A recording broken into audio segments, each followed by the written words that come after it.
Halo Sobat Manhwa, bagaimana kabar kalian? Semoga kalian selalu dalam keadaan sehat. Kali ini kita akan melanjutkan alur cerita seru dari Manhwa Evolusi Sang Juara Part 4, yang mengisahkan tentang perjalanan Mr. Perfect, seorang petarung legendaris yang harus mengakhiri karirnya karena sebuah penyakit.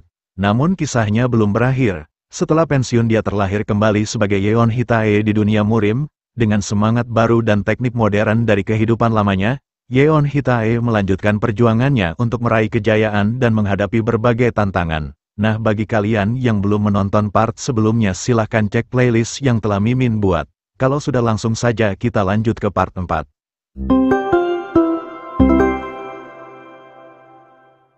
Di part sebelumnya, Yeon akhirnya melangkah keluar menuju dunia luar untuk mencari pengalaman sekaligus mencari lawan yang kuat guna menguji sejauh mana kemampuannya sekarang.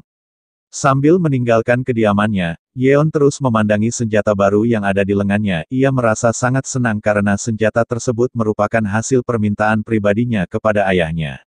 Pedang ini memiliki kemampuan untuk dikeluarkan dan disembunyikan dengan sangat sempurna sehingga membuat Yeon sangat menyukainya. Namun setelah cukup lama berjalan, Yeon merasa sangat bosan karena tidak ada satupun orang yang mengganggu ketenangannya. Ia terus memandangi jalan yang sudah dilaluinya dan berharap setidaknya ada beberapa bandit yang menyerangnya atau seorang seniman bela diri yang menantangnya untuk bertarung, namun hasilnya terlalu tenang dan membuatnya sangat bosan. Karena saking bosannya, Yeon akhirnya tersenyum kegirangan sambil bergumam bahwa jika tak ada satupun orang yang mengganggu ketenangannya maka ia akan mencarinya sendiri. Dengan penuh semangat, ia melesat terbang dengan cepat untuk mencari seseorang yang mau bertarung dengannya.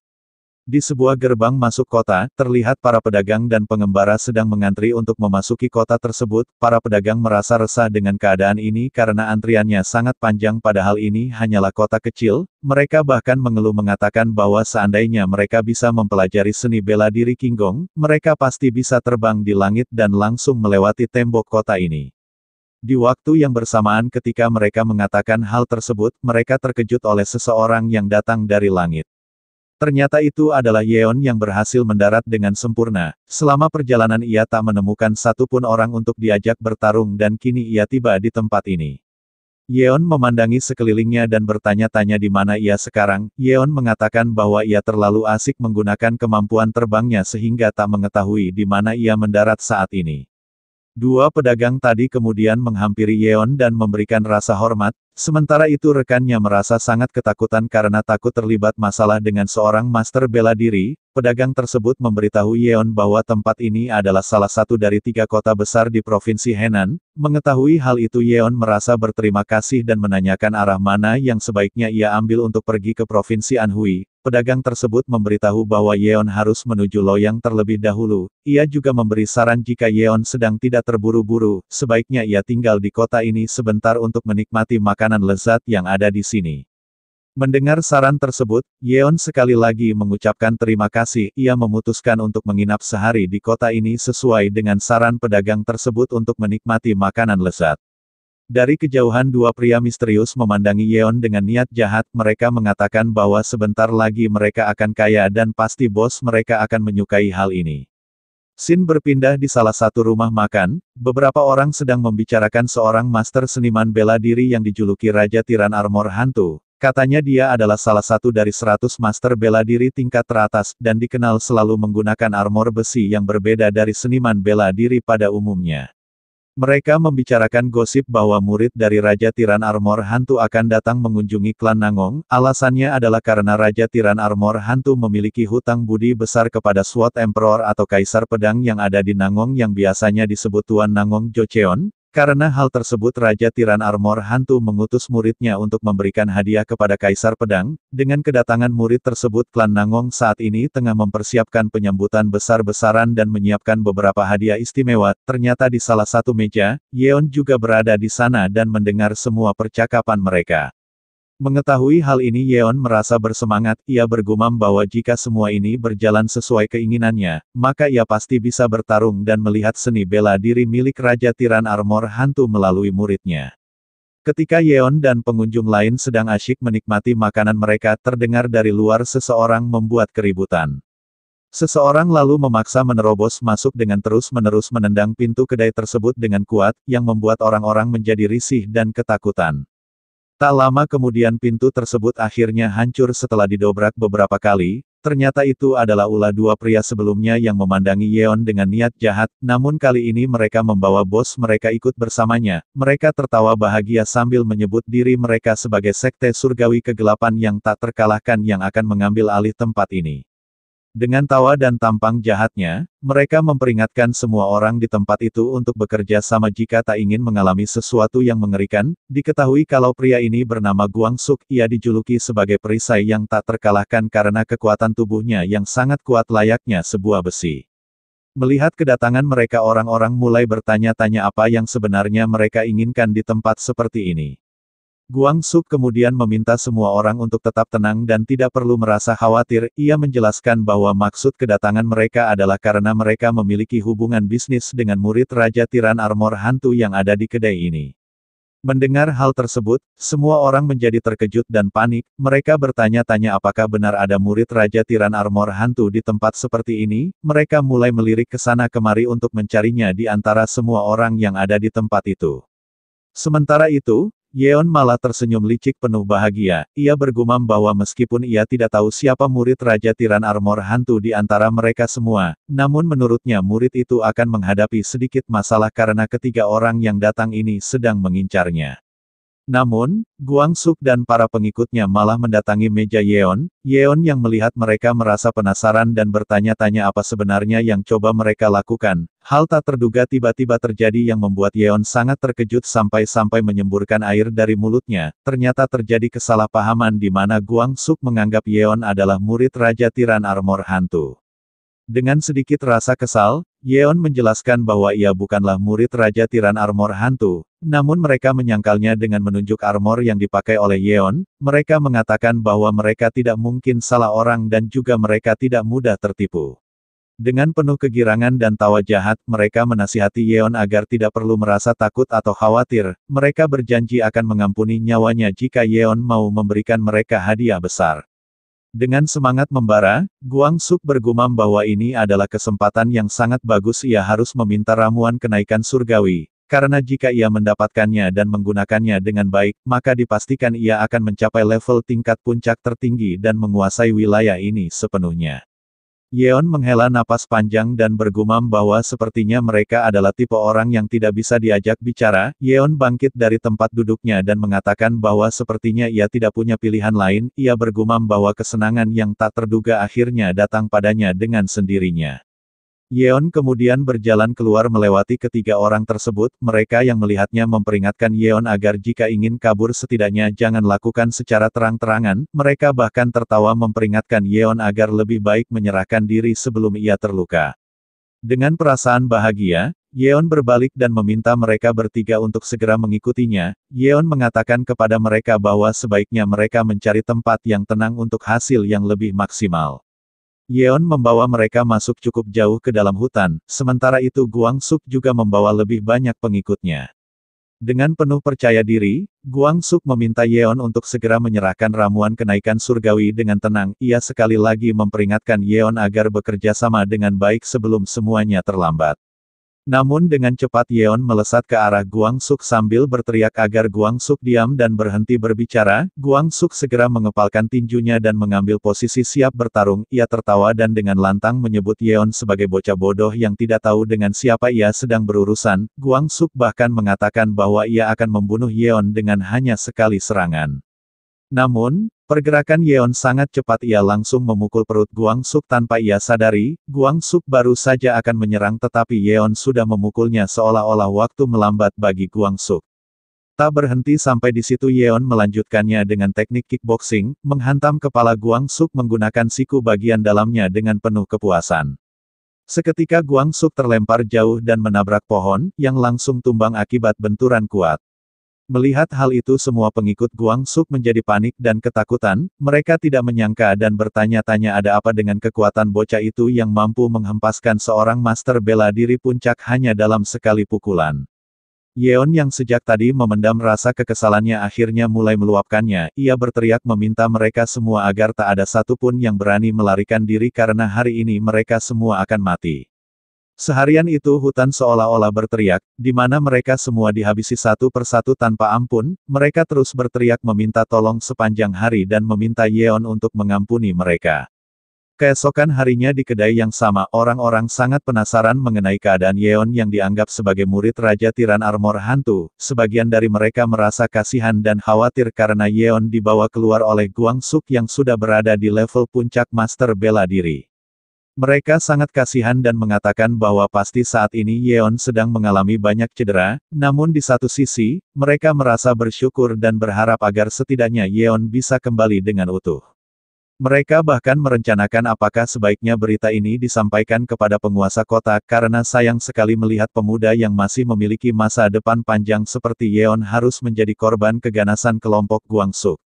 Di waktu yang bersamaan, seseorang tiba-tiba masuk dengan tergesa-gesa sambil mengatakan bahwa ada berita besar yang luar biasa. Dengan suara lantang, ia memberitahukan kepada semua orang di kedai tersebut bahwa Guang Suk dan seluruh pengikutnya telah dikalahkan oleh murid Raja Tiran Armor Hantu yang diseret pergi kemarin. Ia melaporkan bahwa keadaan mereka semua sangat kacau, inti energi bela diri mereka telah dihancurkan namun beruntungnya mereka masih bernapas.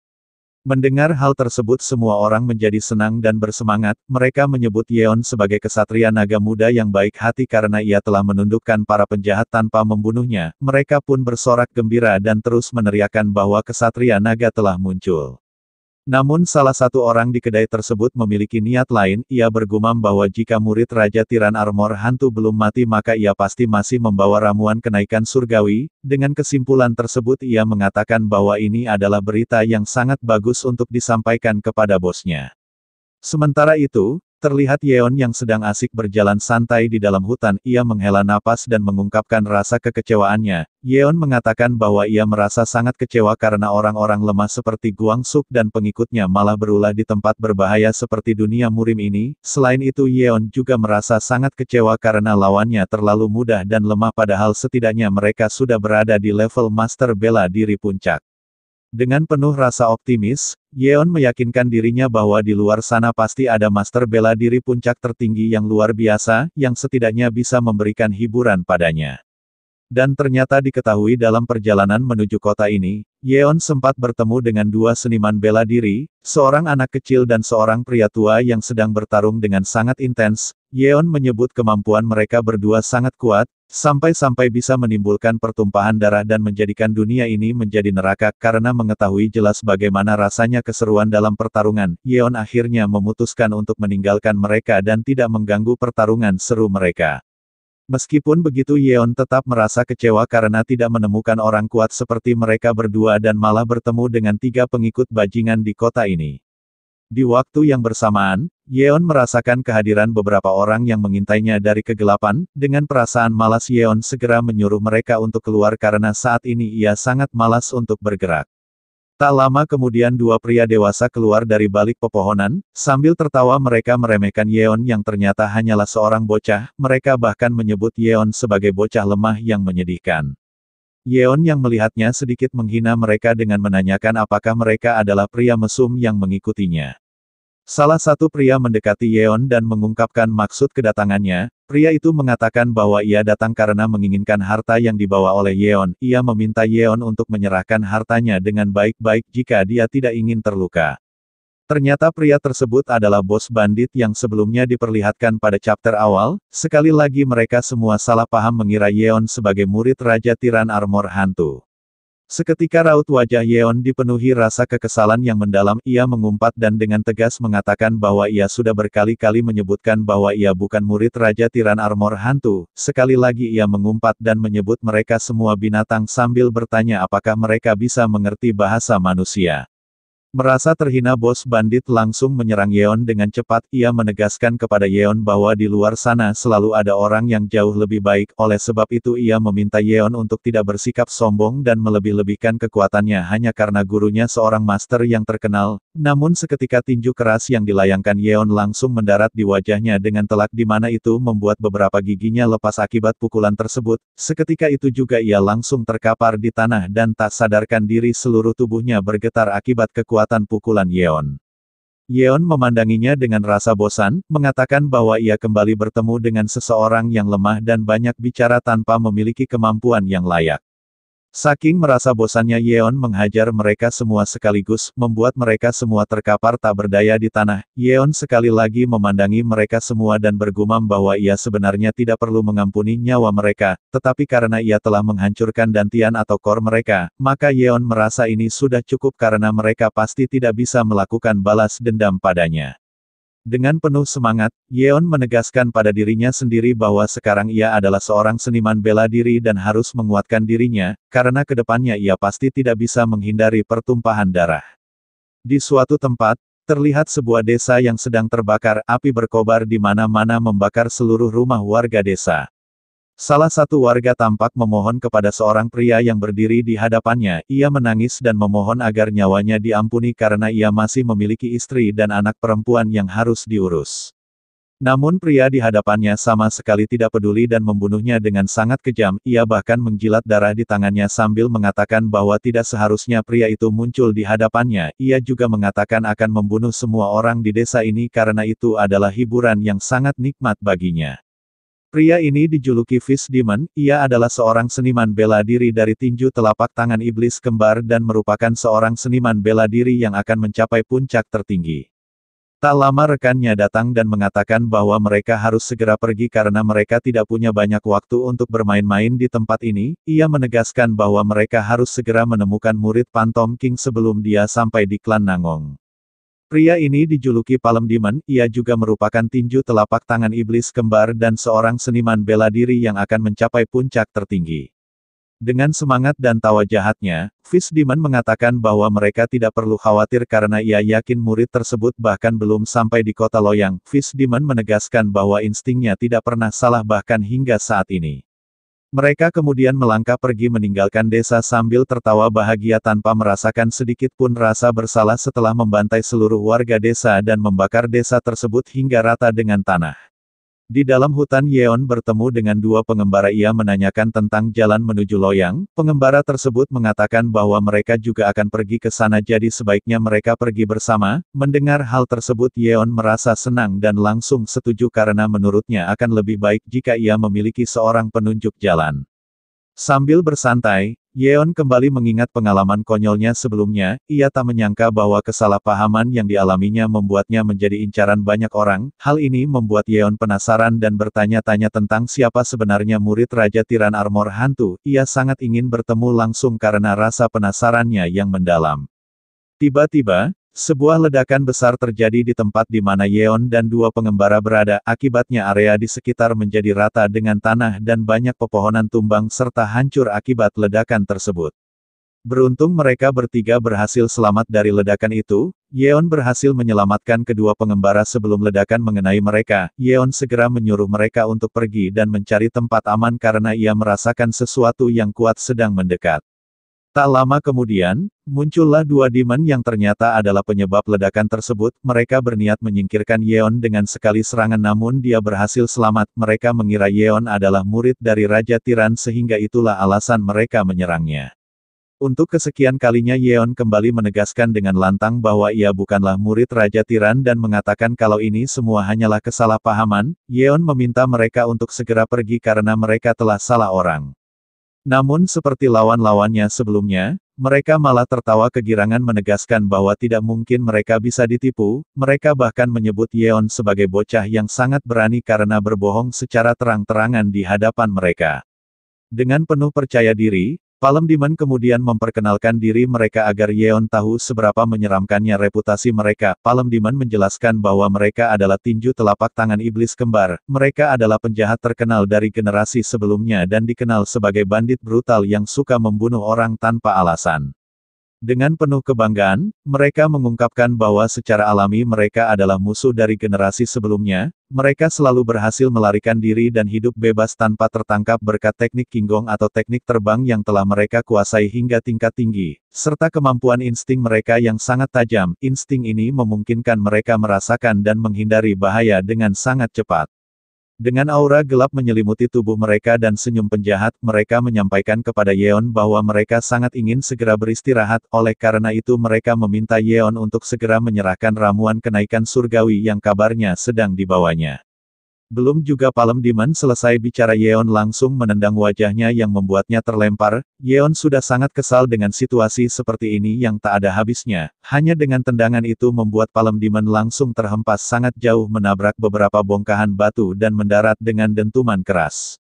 Melihat hal itu Fist Demon sangat murka, ia mengecam Yeon dengan nada penuh kebencian dan aura membunuh yang menyelimuti seluruh tubuhnya. Tanpa ragu Fist Demon langsung melancarkan serangan mematikan kepada Yeon. Yeon yang melihat serangan tersebut hanya tersenyum penuh percaya diri. Ia bergumam bahwa meskipun serangan ini cepat, ia yakin bahwa serangan seperti ini tidak akan bisa melukainya. Namun kenyataannya Fist Demon berhasil menyerang Yeon beberapa kali secara singkat dan cepat di bagian jantungnya. Serangan tersebut membuat Yeon terkejut dan memuntahkan sedikit darah. Dalam situasi ini tangan Fist Demon berada tepat di atas jantung Yeon. Yeon bergumam bahwa jika bukan karena zirahnya yang melindunginya jantungnya mungkin sudah mengalami cedera serius.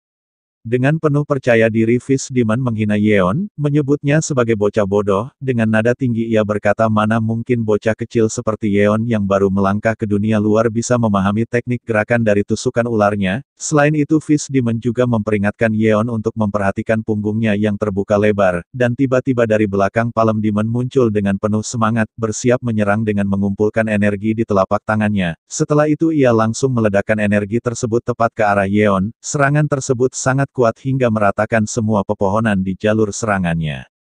Meskipun begitu, Yeon berhasil bertahan dari serangan tersebut tanpa mengalami luka serius berkat ketahanan tubuhnya yang sangat kuat. Palem Demon yang melihatnya merasa senang dan bangga karena sepertinya Yeon bukanlah bocah biasa. Ia mengatakan beruntunglah Yeon bisa bertahan karena jika tidak maka permainan ini akan sangat membosankan. Mereka kemudian mengepung Yeon dari dua sisi berbeda. Dengan penuh antusias, mereka mengungkapkan bahwa sudah lama mereka tidak menemukan seseorang yang menarik seperti Yeon, namun mereka menegaskan bahwa sayangnya Yeon hanya bisa bertahan sampai di sini karena mereka berniat segera mengakhiri pertempuran ini. Nah mungkin sekian dulu pembahasan dari cerita kali ini. Jangan lewatkan kelanjutan dari perjalanan epik ini. Perjalanan Yeon Hitae sebagai reinkarnasi Kang Sang-hyuk baru saja dimulai, dan petualangan serunya baru akan mencapai puncaknya. Dengan setiap pertarungan dan rahasia yang terungkap, cerita selanjutnya akan membawa kita pada aksi yang mendebarkan dan kejutan tak terduga. Jangan lewatkan kesempatan untuk mengikuti setiap momen yang menegangkan. Tekan tombol subscribe dan aktifkan notifikasi agar kalian tidak ketinggalan cerita menarik selanjutnya.